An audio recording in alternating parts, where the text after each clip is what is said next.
বিসমিল্লাহির রহমানির রহিম। সম্মানিত ধর্মপ্রাণ ভাই ও বোনেরা, আসসালামু আলাইকুম। আশা করি সবাই ভালো আছেন। একদিন পরেই পবিত্র মাহে রমজান শুরু হবে। আমরা ধর্মপ্রাণ মুসলমানেরা সকলেই পবিত্র মাহে রমজানে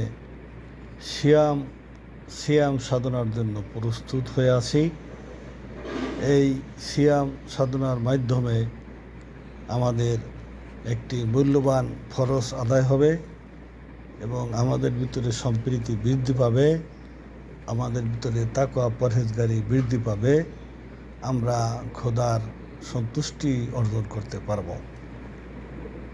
আপনারা জানেন, পবিত্র কালামে পাকে আল্লাহ পাক বলেছেন, ইয়া আইয়ুহাল্লাযীনা আমানু কুতিবা আলাইকুমুস সিয়াম কামা কুতিবা আলাল্লাযীনা মিন ক্বাবলিকুম লাআল্লাকুম তাত্তাকুন। এই আয়াতটির পুরোপুরি অর্থ যদি আমি নাও বলি, তবে আমি বলবো এই আয়াতটির মূল কথা হলো যে রোজাকে ফরজ করা হয়েছে, যেটি পূর্ববর্তী পুরুষ নবী রাসূল সাহাবাদের কিরামদের প্রতি ফরজ ছিল। এই কথা বলার মানে হলো এই, রোজা তো একটা কঠিন শক্ত ইবাদত।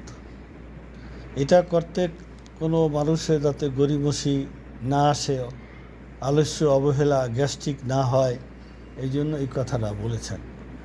রোজা, নামাজ, হজ, যাকাতের ব্যাপারে কিন্তু বলা হয় নাই যে তোমাদের পূর্ববর্তী পুরুষদের প্রতিও রোজা নামাজ ফরজ ছিল, এটা বলা হয় নাই। কেন বলা হয় নাই? এটা পালন কঠিন না, আর